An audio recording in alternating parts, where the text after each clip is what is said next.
ಓಂ ಶಾಂತಿ. ಮುರಳಿ ದಿನಾಂಕ 23/9/2018. ಅವ್ಯಕ್ತ ಬಾಪ್ತಾದ ಮಧುಬನ ರಿವೈಸ್ 18/1/84. ಸ್ಮೃತಿ ದಿವಸದ ಮಹತ್ವ. ಇಂದು ಮಧುಬನದ ಬಾಬಾ ಮಧುಬನದಲ್ಲಿ ಮಕ್ಕಳ ಜೊತೆ ಮಿಲನ ಮಾಡಲು ಬಂದಿದ್ದಾರೆ. ಇಂದು ಅಮೃತ ವೇಳೆಯಿಂದ ಸ್ನೇಹಿ ಮಕ್ಕಳ ಸ್ನೇಹದ ಗೀತೆ, ಸಮಾನ ಮಕ್ಕಳ ಮಿಲನವನ್ನು ಆಚರಿಸುವ ಗೀತೆ, ಸಂಪರ್ಕದಲ್ಲಿ ಇರುವ ಮಕ್ಕಳ ಉಮಂಗ್ ಉತ್ಸಾಹದಿಂದ ತುಂಬಿರುವ ಧ್ವನಿಯ ಗೀತೆ, ಬಂಧನದಲ್ಲಿರುವಂತಹ ಮಕ್ಕಳ ಸ್ನೇಹ ತುಂಬಿದ ಮಧುರವಾದಂತಹ ಕಂಪ್ಲೇಂಟ್ ದೂರುಗಳು. ಅನೇಕ ಮಕ್ಕಳ ಸ್ನೇಹದ ಪುಷ್ಪ ಬಾಪ್ತಾದರವರ ಬಳಿ ಬಂದು ತಲುಪಿತು. ದೇಶ ವಿದೇಶದ ಮಕ್ಕಳ ಸಮರ್ಥ ಸಂಕಲ್ಪಗಳ ಶ್ರೇಷ್ಠ ಪ್ರತಿಜ್ಞೆ ಕೂಡ ಬಾಬಾರವರ ಬಳಿ ಸಮೀಪದಲ್ಲಿ ಬಂದು ತಲುಪಿದೆ. ಬಾಪ್ತಾದ ಎಲ್ಲಾ ಮಕ್ಕಳ ಸ್ನೇಹದ ಸಂಕಲ್ಪ ಮತ್ತು ಸಮರ್ಥ ಸಂಕಲ್ಪಕ್ಕೆ ಪ್ರತ್ಯುತ್ತರವನ್ನು ನೀಡುತ್ತಿದ್ದಾರೆ. ಸದಾ ಬಾಪ್ತಾದರವರ ಸ್ನೇಹಿ ಮಕ್ಕಳಾಗಿರಿ, ಸದಾ ಬಾಪ್ತಾದರವರ ಸ್ನೇಹಿ ಭವ ಎಂದು ವರದಾನ ನೀಡುತ್ತಿದ್ದಾರೆ. ಸದಾ ಸಮರ್ಥ ಮತ್ತು ಸಮಾನ ಭವ ಎನ್ನುವ ವರದಾನ ನೀಡುತ್ತಿದ್ದಾರೆ. ಸದಾ ಉಮಂಗ್ ಉತ್ಸಾಹದಿಂದ ಸಮೀಪದಲ್ಲಿರುವ ಸಮೀಪ ಭವ. ಆಸಕ್ತಿಯ ಅಗ್ನಿಯ ಮೂಲಕ ಬಂಧನ ಮುಕ್ತ ಸ್ವತಂತ್ರ ಆತ್ಮಭವ. ಮಕ್ಕಳು ಬಂಧನ ಮುಕ್ತ ಆಗುವ ದಿನ ಇನ್ನೇನು ಬಂತು ಅಂದರೆ ಬಂದೇ ಬಿಟ್ಟಿತು. ಮಕ್ಕಳ ಸ್ನೇಹದ ಮನಸ್ಸಿನ ಕೂಗು ಕುಂಭಕರ್ಣರ ಸಮಾನ ಆತ್ಮರನ್ನೂ ಕೂಡ ಅವಶ್ಯವಾಗಿ ಜಾಗೃತ ಮಾಡುತ್ತದೆ. ಬಂಧನ ಹಾಕುವಂತವರು ಸ್ವಯಂ ಪ್ರಭು ಪರಮಾತ್ಮನ ಸ್ನೇಹದ ಬಂಧನದಲ್ಲಿ ಬಂಧಿತರಾಗಿ ಬಿಡುತ್ತಾರೆ. ಬಾಪ್ತಾದ ವಿಶೇಷವಾಗಿ ಬಂಧನದಲ್ಲಿರುವ ಮಕ್ಕಳಿಗೆ ಶುಭ ದಿನ ಇನ್ನೇನು ಬರುತ್ತದೆ ಅನ್ನುವ ಮನಸ್ಸಿನ ಧೈರ್ಯವನ್ನು ನೀಡುತ್ತಿದ್ದಾರೆ. ಏಕೆಂದರೆ ಇಂದು ವಿಶೇಷ ದಿನ. ಇಂದಿನ ಈ ವಿಶೇಷ ದಿನದಂದು ವಿಶೇಷವಾಗಿ ಸ್ನೇಹದ ಮುತ್ತುಗಳು ಬಾಪ್ತಾದರವರ ಬಳಿ ಬಂದು ತಲುಪುತ್ತಾ ಇದೆ. ಈ ಸ್ನೇಹದ ಮುತ್ತು ಶ್ರೇಷ್ಠ ವಜ್ರ ಆಗಿಬಿಡುತ್ತದೆ. ಅಂದರೆ ಮಕ್ಕಳ ಸ್ನೇಹದ ಕಣ್ಣೀರಿನ ಮುತ್ತು ಬಾಪ್ತಾದರವರ ಬಳಿ ಶ್ರೇಷ್ಠ ವಜ್ರ ಆಗಿಬಿಡುತ್ತದೆ. ಇಂದಿನ ದಿನ ಸಮರ್ಥ ದಿನ ಆಗಿದೆ. ಇಂದಿನ ದಿನ ಸಮಾನ ಮಕ್ಕಳಿಗೆ ತಂದೆಯ ಸಮಾನ ಆಗುವಂತಹ ವರದಾನ ಪ್ರಾಪ್ತಿಯಾಗುವ ದಿನ. ಅಂದರೆ ತತತ್ವಂ ಬ್ರಹ್ಮ ತಂದೆಯ ಸಮಾನ ಆಗಿ ಎನ್ನುವ ವರದಾನವನ್ನು ಪ್ರಾಪ್ತಿ ಮಾಡಿಕೊಳ್ಳುವ ದಿನ ಆಗಿದೆ. ಇಂದಿನ ದಿನ ಬಾಪ್ತಾದ ಶಕ್ತಿ ಸೇನೆಗೆ ಸರ್ವಶಕ್ತಿಯನ್ನು ವಿಲ್ ಆಗಿ ನೀಡಿದ್ದಾರೆ. ವಿಲ್ ಪವರ್ ಅನ್ನು ನೀಡಿದಂತಹ ದಿನ.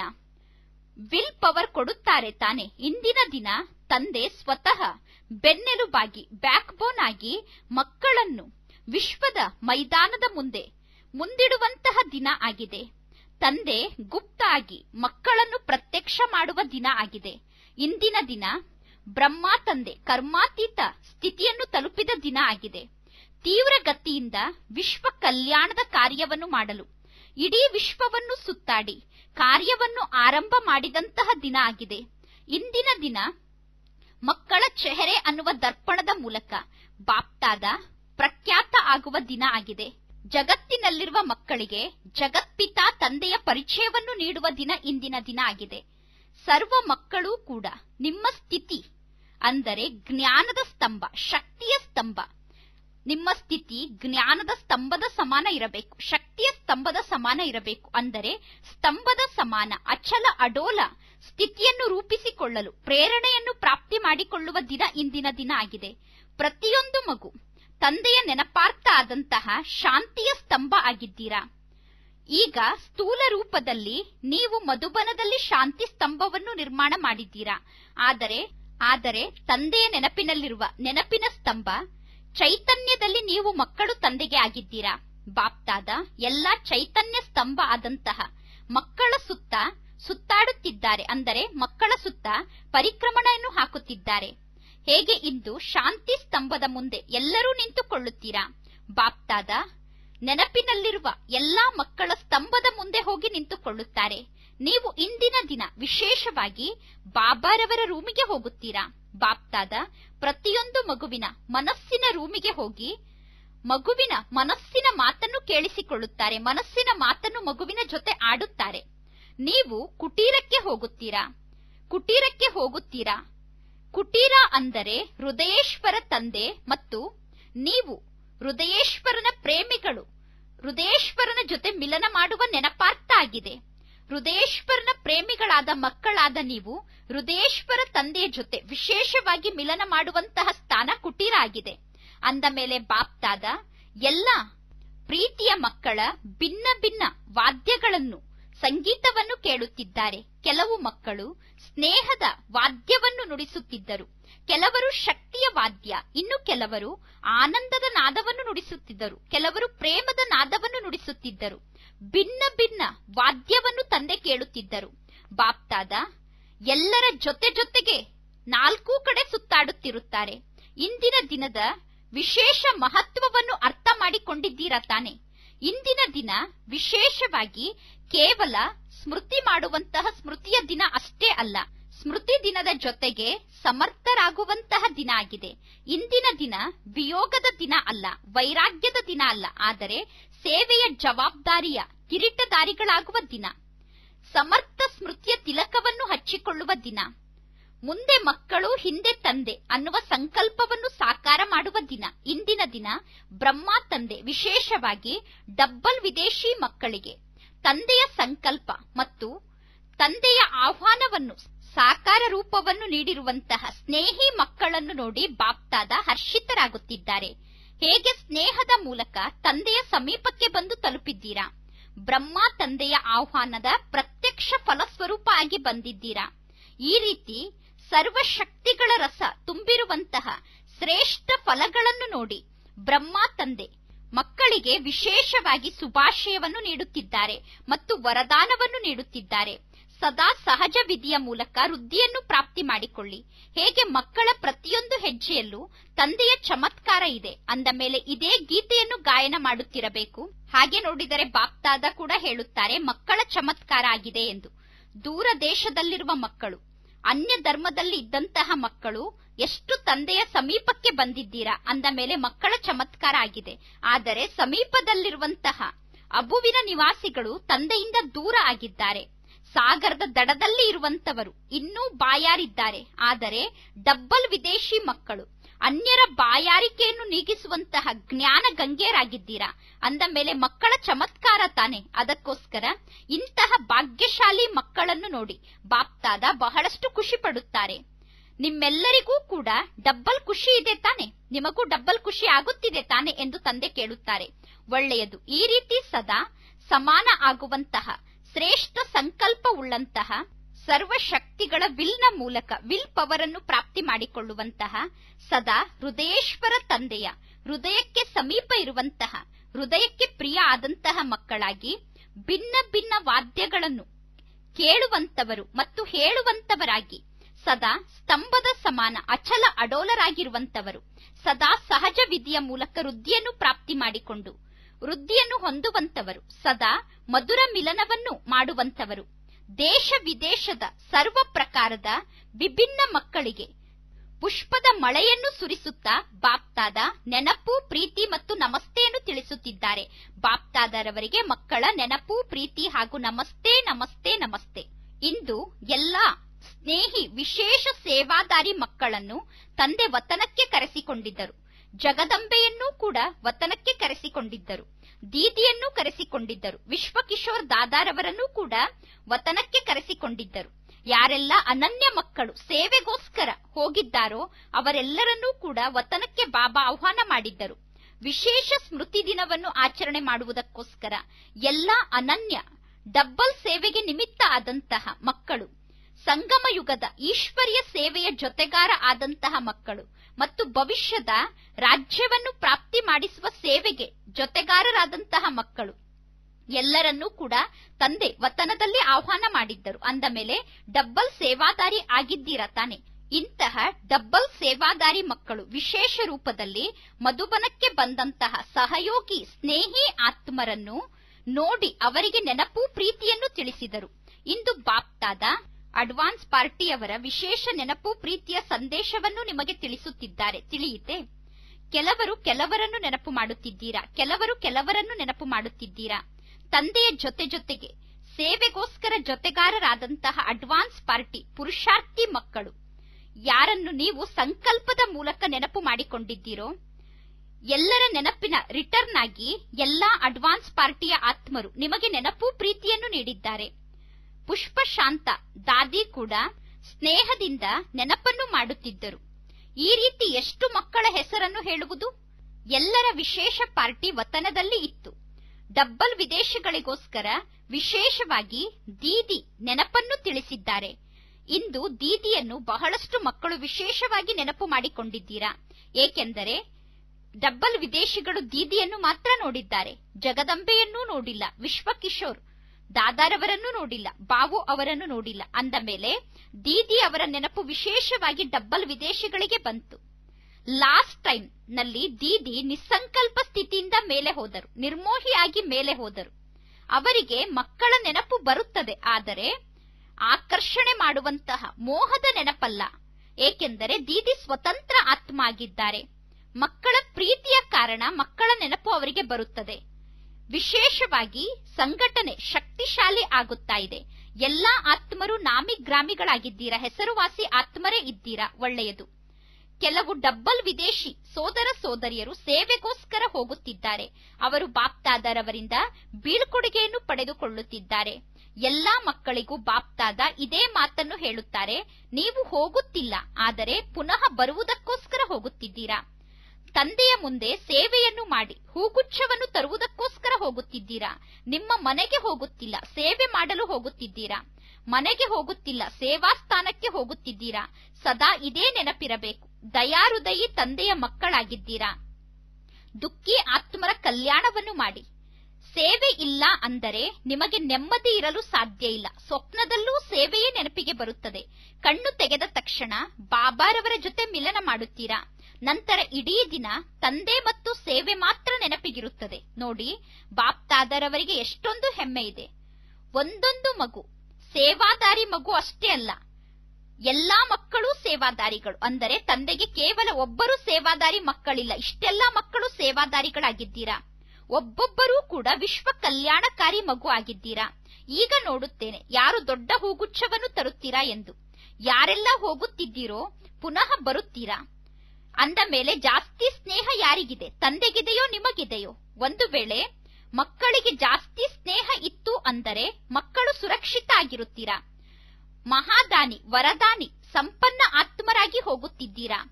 ಅನೇಕ ಆತ್ಮರನ್ನು ಧನವಂತರನ್ನಾಗಿ ಮಾಡಿ ಶೃಂಗಾರ ಮಾಡಿ ತಂದೆಯ ಸಮೀಪಕ್ಕೆ ಕರೆದುಕೊಂಡು ಬರಬೇಕು. ಹೋಗುತ್ತಿಲ್ಲ, ಆದರೆ ಸೇವೆ ಮಾಡಿ 1ಕ್ಕೆ 3 ಪಟ್ಟು ಜಾಸ್ತಿ ಜನರನ್ನು ಕರೆದುಕೊಂಡು ಹೋಗುತ್ತಿದ್ದೀರಾ. ಒಬ್ಬರು ಹೋಗಿ 3ಕ್ಕಿಂತ ಜಾಸ್ತಿ ಜನರನ್ನು ಕರೆದುಕೊಂಡು ಬರಲು ಹೋಗುತ್ತಿದ್ದೀರಾ. ಶರೀರದಿಂದ ಬಲೆ ದೂರ ಹೋಗುತ್ತಿದ್ದೀರಾ, ಆದರೆ ಆತ್ಮ ಅಂತೂ ಸದಾ ತಂದೆಯ ಜೊತೆಗೆ ಇರುತ್ತದೆ. ಬಾಪ್ತಾದ ಸಹಯೋಗಿ ಮಕ್ಕಳಿಗೆ ಸದಾ ಕಾಲಕ್ಕೂ ಜೊತೆಗಿದ್ದಾರೆ ಎಂದು ಜೊತೆಯನ್ನು ನೀಡುತ್ತಿರುತ್ತಾರೆ. ಸಹಯೋಗಿ ಮಕ್ಕಳನ್ನು ಸದಾ ತಮ್ಮ ಜೊತೆಗೆ ನೋಡುತ್ತಿರುತ್ತಾರೆ. ಸಹಯೋಗಿ ಮಕ್ಕಳು ಸದಾ ಕಾಲಕ್ಕೂ ತಂದೆಯ ಸಹಯೋಗವನ್ನು ಪ್ರಾಪ್ತಿ ಮಾಡಿಕೊಳ್ಳುತ್ತಲೇ ಇರುತ್ತೀರಾ. ಸಹಯೋಗಿ ಮಕ್ಕಳಿಗೆ ತಂದೆಯ ಸಹಯೋಗ ಪ್ರಾಪ್ತಿಯಾಗುತ್ತಿರುತ್ತದೆ. ಡಬ್ಬಲ್ ವಿದೇಶಿ ಸೋದರ ಸೋದರಿಯರ ಪ್ರಶ್ನೆ, ಬಾಪ್ತಾದರವರ ಉತ್ತರ. ಮೊದಲನೇ ಪ್ರಶ್ನೆ, ಕೆಲವು ಬ್ರಾಹ್ಮಣ ಆತ್ಮರ ಮೇಲೆ ಅಲೆದಾಡುವ ಆತ್ಮರ ಅಥವಾ ಪ್ರೇತಾತ್ಮರ ಪ್ರಭಾವ ಆಗಿಬಿಡುತ್ತದೆ. ಆ ಸಮಯದಲ್ಲಿ ಏನು ಮಾಡಬೇಕು?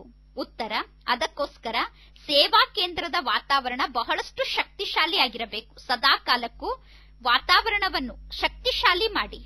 ಜೊತೆಗೆ ನಿಮ್ಮ ಸುತ್ತಮುತ್ತಲಿನ ವಾತಾವರಣ ಕೂಡ ಶಕ್ತಿಶಾಲಿಯಾಗಿರಬೇಕು. ಆಗ ಆ ಅಸುರಿ ಆತ್ಮ ನಿಮಗೆ ಏನನ್ನೂ ಮಾಡಲು ಸಾಧ್ಯ ಇಲ್ಲ. ಆ ಅಲೆದಾಡುವ ಆತ್ಮರು ಮನಸ್ಸನ್ನೇ ಹಿಡಿಯುತ್ತದೆ. ಮನಸ್ಸಿನ ಶಕ್ತಿಯ ಕೊರತೆ ಆದಾಗ ಆ ಅಲೆದಾಡುವ ಆತ್ಮರ ಪ್ರಭಾವ ನಿಮ್ಮ ಮೇಲೆ ಆಗುತ್ತದೆ. ಆದಿಯಲ್ಲಿ ಮೊದಲು ಅವರಿಗೋಸ್ಕರ ಯೋಗಯುಕ್ತ ಆತ್ಮರು ವಿಶೇಷವಾಗಿ ಯೋಗ ಬಟ್ಟಿಯನ್ನು ಇಟ್ಟು, ಯಾವ ಆತ್ಮರಿಗೆ ಪ್ರೇತಾತ್ಮರ ಕಾಟ ಇದೆಯೋ ಆ ಆತ್ಮರಿಗೆ ವಿಶೇಷವಾಗಿ ಯೋಗದ ಶಕ್ತಿಯನ್ನು ನೀಡಿ, ಯೋಗದ ಬಟ್ಟಿಯನ್ನು ಮಾಡಿ ಯೋಗಯುಕ್ತ ಆತ್ಮರು ಅವರಿಗೆ ಶಕ್ತಿಯನ್ನು ನೀಡಿ. ಈ ರೀತಿ ಯೋಗಯುಕ್ತ ಗ್ರೂಪ್ ಏನಿರುತ್ತದೆ ಆ ಗ್ರೂಪ್ನವರು ತಿಳಿದುಕೊಳ್ಳಬೇಕು, ಇದು ನಮ್ಮ ವಿಶೇಷ ಕಾರ್ಯ, ಇದನ್ನು ನಾವೇ ಮಾಡಬೇಕು. ಹೇಗೆ ಬೇರೆ ಬೇರೆ ಪ್ರೋಗ್ರಾಂ ಮಾಡುತ್ತೀರೋ ಅದೇ ರೀತಿ ಅಲೆದಾಡುವ ಆತ್ಮರ ಪ್ರಭಾವವನ್ನು ದೂರ ಮಾಡುವುದು ಕೂಡ ನಮ್ಮ ಕಾರ್ಯ ಎಂದು ತಿಳಿದುಕೊಂಡು ಈ ಪ್ರೋಗ್ರಾಂನ ಕಡೆ ಗಮನ ಕೊಡಿ. ಯಾವ ಬ್ರಾಹ್ಮಣ ಆತ್ಮರ ಮೇಲೆ ಅಲೆದಾಡುವ ಆತ್ಮದ ಪ್ರಭಾವ ಆಗಿದೆಯೋ ಆ ಆತ್ಮಕ್ಕೆ ನೀವೆಲ್ಲ ಯೋಗಯುಕ್ತ ಆತ್ಮರು ಯೋಗದ ಬಟ್ಟಿಯನ್ನು ಮಾಡಿ ಆರಂಭದಲ್ಲೇ ಶಕ್ತಿಯನ್ನು ನೀಡಲು ಪ್ರಾರಂಭ ಮಾಡಿದರೆ ಆ ಆತ್ಮವನ್ನು ರಕ್ಷಣೆ ಮಾಡಬಹುದು. ಬಲೆ ಆ ಆತ್ಮ ಪರವಶ ಆಗಿರುವ ಕಾರಣ ಆ ಆತ್ಮಕ್ಕೆ ಯೋಗ ಮಾಡಲು ಆಗುವುದಿಲ್ಲ, ಅವರು ಯೋಗ ಮಾಡಲು ಕುಳಿತುಕೊಳ್ಳುವುದಿಲ್ಲ. ಏಕೆಂದರೆ ಅನ್ಯರ ಪ್ರಭಾವ ಅವರ ಮೇಲಿರುತ್ತದೆ. ಬಲೆ ಅವರು ಕುಳಿತುಕೊಳ್ಳದೇ ಇರಲಿ, ಆದರೆ ನೀವು ನಿಮ್ಮ ಕಾರ್ಯವನ್ನು ನಿಶ್ಚಯ ಬುದ್ಧಿಯವರಾಗಿ ಮಾಡುತ್ತಾ ಹೋಗಿ. ನಿಧಾನವಾಗಿ ಅವರ ಚಂಚಲತೆ ಶಾಂತ ಆಗುತ್ತದೆ. ಆಗ ಆ ಅಲೆದಾಡುವ ಆತ್ಮರೂ ಕೂಡ ಮೊದಲು ನಿಮ್ಮ ಮೇಲೆ ದಾಳಿ ಮಾಡುತ್ತಾರೆ. ಅಂದರೆ ಆ ಅಲೆದಾಡುವ ದುಷ್ಟ ಆತ್ಮ ಕೂಡ ಮೊದಲು ನಿಮ್ಮ ಮೇಲೆ ದಾಳಿ ಮಾಡಲು ಪ್ರಯತ್ನ ಪಡುತ್ತದೆ. ಆದರೆ ನೀವು ತಿಳಿದುಕೊಳ್ಳಬೇಕು, ನಾನು ಈ ಕಾರ್ಯ ಮಾಡಲೇಬೇಕು ಎಂದು. ಆ ಆತ್ಮವನ್ನು ನೋಡಿ ಭಯಪಡಬಾರದು. ನಿಧಾನವಾಗಿ ಆ ಆತ್ಮದ ಪ್ರಭಾವ ಸಮಾಪ್ತಿಯಾಗಿ ಬಿಡುತ್ತದೆ. ಎರಡನೇ ಪ್ರಶ್ನೆ, ಸೇವಾ ಕೇಂದ್ರಕ್ಕೆ ಒಂದು ವೇಳೆ ಯಾರದ್ದಾದರೂ ಶರೀರದಲ್ಲಿ ಆತ್ಮ ಪ್ರವೇಶ ಆಗಿರುವಂತವರು ಬಂದರೆ ಜ್ಞಾನವನ್ನು ಕೇಳಲು ಆಗ ಏನು ಮಾಡಬೇಕು? ಅಂದರೆ ಸೆಂಟರ್ಗೆ ಬರುವಂತಹ ವ್ಯಕ್ತಿಯ ಶರೀರದಲ್ಲಿ ಯಾವುದಾದರೂ ಆತ್ಮ ಪ್ರವೇಶ ಆಗಿತ್ತು, ಆತ್ಮ ಪ್ರವೇಶ ಆಗಿರುವಂತವರು ಮುರುಳಿ ಕೇಳಲು ಬಂದರೆ ಏನು ಮಾಡಬೇಕು? ಉತ್ತರ, ಒಂದು ವೇಳೆ ಅವರು ಜ್ಞಾನ ಕೇಳಲು ಬಂದಾಗ ಅವರಲ್ಲಿ ಸ್ವಲ್ಪ ಅಂತರ ನಿಮಗೆ ಕಾಣಿಸಿದರೆ, ಸೆಕೆಂಡ್ಗೋಸ್ಕರನಾದರೂ ಅವರು ಜ್ಞಾನದ ಅನುಭವ ಮಾಡಿದರೆ ಅವರಲ್ಲಿ ಉತ್ಸಾಹ ತುಂಬಬೇಕು. ಕೆಲವು ಬಾರಿ ಆತ್ಮರು ನೆಲೆಯನ್ನು ಹುಡುಕುತ್ತಿರುತ್ತಾರೆ, ನೆಲೆ ಸಿಗದೇ ಇರುವ ಕಾರಣ ಆ ಕಡೆ ಈ ಕಡೆ ಬರುತ್ತಿರುತ್ತಾರೆ. ನಿಮ್ಮ ಬಳಿ ಅವರು ನೆಲೆಯನ್ನು ಹುಡುಕಿಕೊಂಡು ಬರುತ್ತಾರೆ, ಬದಲಾಗುವುದಕ್ಕೋಸ್ಕರ ಬರುತ್ತಾರೆ. ಮೊದಲು ಅವರನ್ನು ಪರೀಕ್ಷೆ ಮಾಡಬೇಕು. ಅಂದರೆ ಇವರು ಬದಲಾಗಲು ಬಂದಿದ್ದಾರೋ ಅಥವಾ ಹುಚ್ಚರಂತೆ ಅಲೆದಾಡುತ್ತಾ ದಾರಿ ಸಿಕ್ಕಲ್ಲೆಲ್ಲ ಬರುವಂತವರು ದಾರಿ ಕಾಣಿಸಿತು ಎಂದು ನಿಮ್ಮ ಬಳಿ ಬಂದಿದ್ದಾರೋ ಎಂದು ನೋಡಿಕೊಳ್ಳಿ. ಏಕೆಂದರೆ ಕೆಲವು ಬಾರಿ ಈ ರೀತಿ ಹುಚ್ಚರಾಗಿ ಬಿಟ್ಟಿರುತ್ತಾರೆ, ಎಲ್ಲಿ ಬಾಗಿಲು ತೆರೆದಿರುವುದನ್ನು ನೋಡುತ್ತಾರೋ ಆ ಮನೆ ಒಳಗೆ ನುಗ್ಗಿ ಬಿಡುತ್ತಾರೆ. ಏಕೆಂದರೆ ಅವರಿಗೆ ಪ್ರಜ್ಞೆ ಇರುವುದಿಲ್ಲ. ಇಂಥವರು ಬರುತ್ತಾರೆ. ಅದಕ್ಕೋಸ್ಕರ ಮೊದಲು ಆ ಆತ್ಮರು ನೆಲೆಯನ್ನು ಹುಡುಕಿಕೊಂಡು ಬಂದಿದ್ದಾರೋ, ಬದಲಾಗಲು ಬಂದಿದ್ದಾರೋ ಅಥವಾ ಹುಚ್ಚರಂತೆ ಬಂದಿದ್ದಾರೋ ಎಂದು ಪರೀಕ್ಷಿಸಿ. ಇಲ್ಲದಿದ್ದರೆ ನಿಮ್ಮ ಸಮಯ ವ್ಯರ್ಥ ಆಗುತ್ತದೆ. ಇನ್ನು ಒಳ್ಳೆಯ ಗುರಿಯಿಂದ ಆತ್ಮ ಬಂದಿದ್ದರೆ, ಪರವಶ ಆಗಿದ್ದರೆ ಅವರಿಗೆ ಶಕ್ತಿಯನ್ನು ನೀಡುವುದು ನಮ್ಮ ಕೆಲಸ. ಆದರೆ ಅಂತಹ ಆತ್ಮರನ್ನು ಎಂದೂ ಕೂಡ ನೀವು ಒಂಟಿಯಾಗಿ ಅಟೆಂಡ್ ಮಾಡಿ, ಒಂಟಿಯಾಗಿ ಅವರನ್ನು ಕೂರಿಸಿಕೊಂಡು ನೀವು ಒಂಟಿಯಾಗಿ ಜ್ಞಾನ ಹೇಳಬಾರದು. ಕುಮಾರಿಯರು ಎಂದೂ ಕೂಡ ಪ್ರೇತಾತ್ಮ ಯಾರ ಶರೀರದಲ್ಲಿ ಪ್ರವೇಶ ಮಾಡಿದೆಯೋ ಅವರನ್ನು ಒಂಟಿಯಾಗಿ ಅಟೆಂಡ್ ಮಾಡಬೇಡಿ, ಒಂಟಿಯಾಗಿ ಅವರನ್ನು ಕೂರಿಸಿಕೊಂಡು ಜ್ಞಾನ ಹೇಳಬೇಡಿ. ಏಕೆಂದರೆ ಕುಮಾರಿಯನ್ನು ಒಂಟಿಯಾಗಿರುವಾಗ ನೋಡಿದಾಗ ಆ ಆತ್ಮದ ಹುಚ್ಚು ಇನ್ನೂ ಜಾಸ್ತಿ ಆಗುತ್ತದೆ. ಅದಕ್ಕೋಸ್ಕರ ನೀವು ಆತ್ಮರು ಯಾರು ಯೋಗ್ಯ ಇದ್ದಾರೆ ಎಂದು ನೋಡಿ, ಯೋಗ್ಯ ಇರುವಂತವರು ಯಾವ ಸಮಯದಲ್ಲಿ ಸೆಂಟರ್ನಲ್ಲಿ ಇರುತ್ತಾರೋ ಅಂತಹ ಟೈಮ್ಗೆ ಅವರಿಗೆ ಬರಲು ಹೇಳಬೇಕು. ಅವರು ಬಂದಾಗ 2 ಜನ 3 ಜನ ಒಟ್ಟಿಗೆ ಕುಳಿತಿರಬೇಕು. ಅಥವಾ ಜವಾಬ್ದಾರಿಯನ್ನು ತೆಗೆದುಕೊಂಡಂತಹ ಆತ್ಮರು ಅಥವಾ ವೃದ್ಧರು ಆ ಸಮಯದಲ್ಲಿ ನಿಮ್ಮ ಜೊತೆಗಿರಬೇಕು. ಅವರನ್ನು ಜೊತೆಗೆ ಕರೆದು ಕೂರಿಸಿಕೊಂಡು, ವೃದ್ಧರನ್ನು ಅನುಭವಿಗಳನ್ನು ಕೂರಿಸಿಕೊಂಡು, ನಂತರ ಈ ಪ್ರೇತಾತ್ಮರ ಯಾರ ಶರೀರದಲ್ಲಿ ಪ್ರವೇಶ ಮಾಡಿದೆಯೋ ಅವರಿಗೆ ಜ್ಞಾನ ಹೇಳಬೇಕು. ಏಕೆಂದರೆ ಜಗತ್ತು ಬಹಳ ಕೊಳಕಾಗಿದೆ, ಬಹಳ ಕೆಟ್ಟ ಸಂಕಲ್ಪ ಉಳ್ಳಂತಹ ಜನರಿದ್ದಾರೆ. ಅದಕ್ಕೋಸ್ಕರ ಸ್ವಲ್ಪ ಗಮನ ಕೂಡ ನಿಮ್ಮ ಬಗ್ಗೆ ನಿಮಗೆ ಅವಶ್ಯವಾಗಿ ಇರಬೇಕು. ಅದಕ್ಕೆ ಬಹಳ ಕ್ಲಿಯರ್ ಆದ ಬುದ್ಧಿ ಇರಬೇಕು, ಸ್ವಚ್ಛ ಬುದ್ಧಿ ಇರಬೇಕು. ಸ್ವಚ್ಛ ಬುದ್ಧಿ ಇದ್ದಾಗ ಪ್ರತಿಯೊಬ್ಬರ ವೈಬ್ರೇಷನ್ ಅನ್ನು ನೀವು ಕ್ಯಾಚ್ ಮಾಡಿಕೊಳ್ಳಬಹುದು. ಇವರು ಯಾವ ಗುರಿಯನ್ನು ಇಟ್ಟುಕೊಂಡು ಬಂದಿದ್ದಾರೆ ಎಂದು ನಿಮಗೆ ಆಗ ಸಹಜವಾಗಿ ಅರ್ಥ ಆಗಿಬಿಡುತ್ತದೆ. ಇನ್ನೊಂದು ಪ್ರಶ್ನೆ, ಇಂದಿನ ಜಗತ್ತಿನಲ್ಲಿ ಕೆಲವು ಸ್ಥಾನದಲ್ಲಿ ಕಳ್ಳತನ ಮತ್ತು ಭಯದ ವಾತಾವರಣ ಬಹಳಷ್ಟು ಇದೆ. ಅಂತವರಿಂದ ಸುರಕ್ಷಿತರಾಗಿರುವುದು ಹೇಗೆ? ಉತ್ತರ, ಅದಕ್ಕೋಸ್ಕರ ಯೋಗದ ಶಕ್ತಿ ಬಹಳಷ್ಟು ಇರಬೇಕು. ತಿಳಿದುಕೊಳ್ಳಿ, ನಿಮ್ಮನ್ನು ಭಯಪಡಿಸುವ ವಿಚಾರದಿಂದ ಯಾರಾದರೂ ಬಂದರೆ ಆ ಸಮಯದಲ್ಲಿ ಅವರಿಗೆ ಯೋಗದ ಮೂಲಕ ಶಕ್ತಿ ಕೊಡಿ. ನೀವು ಏನಾದರೂ ಸ್ವಲ್ಪ ಮಾತನಾಡಿಬಿಟ್ಟರೆ ಆಗ ಬಹಳಷ್ಟು ನಷ್ಟ ಆಗುತ್ತದೆ. ಆದ್ದರಿಂದ ಅಂತಹ ಸಮಯದಲ್ಲಿ ಕೇವಲ ಶಾಂತಿಯಲ್ಲಿ ಇದ್ದು ಶಕ್ತಿ ಕೊಡಬೇಕು. ಆ ಸಮಯದಲ್ಲಿ ನಿಮ್ಮ ಸ್ವಲ್ಪ ಮಾತು ಕೂಡ ಬೆಂಕಿಗೆ ಎಣ್ಣೆ ಹಾಕಿದಂತೆ ಕೆಲಸ ಮಾಡುತ್ತದೆ. ಅದಕ್ಕೋಸ್ಕರ ನೀವು ಶಾಂತಿಯಲ್ಲಿ ಇರಿ. ಆದರೆ ನಿಮ್ಮ ಸ್ಥಿತಿ ಹೇಗಿರಬೇಕು ಅಂದರೆ, ನೀವು ಅವರನ್ನು ನೋಡಿ ಭಯ ಪಡುತ್ತಿಲ್ಲ, ನಿರ್ಭಯರಾಗಿ ಇದ್ದೀರಾ, ಅವರನ್ನು ನಿರ್ಲಕ್ಷ್ಯ ಮಾಡುತ್ತಿದ್ದೀರಾ, ನಿಮಗೆ ಅವರ ಬಗ್ಗೆ ಕೇರ್ ಇಲ್ಲ ಎಂದು ಅನಿಸಬೇಕು. ಅವರಿಗೆ ಅವರು ಏನು ಮಾಡುತ್ತಿರುತ್ತಾರೋ ಅದನ್ನು ಸಾಕ್ಷಿಯಾಗಿ ನೋಡುತ್ತಾ ಆಂತರ್ಯದಿಂದ ಶಾಂತಿಯ ಶಕ್ತಿಯನ್ನು ಕೊಡಿ. ಆಗ ಅವರ ಕೈಗಳೂ ಕೂಡ ಕೆಲಸ ಮಾಡುವುದಿಲ್ಲ. ಅವರು ತಿಳಿದುಕೊಳ್ಳುತ್ತಾರೆ, ಇವರು ನಮ್ಮ ಬಗ್ಗೆ ಸ್ವಲ್ಪವೂ ಕೇರ್ ಮಾಡುತ್ತಿಲ್ಲ, ಇವರಿಗೆ ನಮ್ಮ ಭಯ ಇಲ್ಲ, ಇವರು ನಮ್ಮನ್ನು ನೋಡಿ ಹೆದರುತ್ತಿಲ್ಲ. ಸ್ವಲ್ಪ ಹೆದರಿದರೆ ಸಾಕು, ಸ್ವಲ್ಪ ಏರುಪೇರಿನಲ್ಲಿ ಬಂದರೆ ಸಾಕು, ಅವರು ಇನ್ನೂ ಏರುಪೇರಿನಲ್ಲಿ ತರುತ್ತಾರೆ. ಭಯ ಅವರಲ್ಲಿ ಸಾಹಸ ತುಂಬುತ್ತದೆ. ಅದಕ್ಕೋಸ್ಕರ ಎಂದೂ ಭಯ ಪಡಬಾರದು.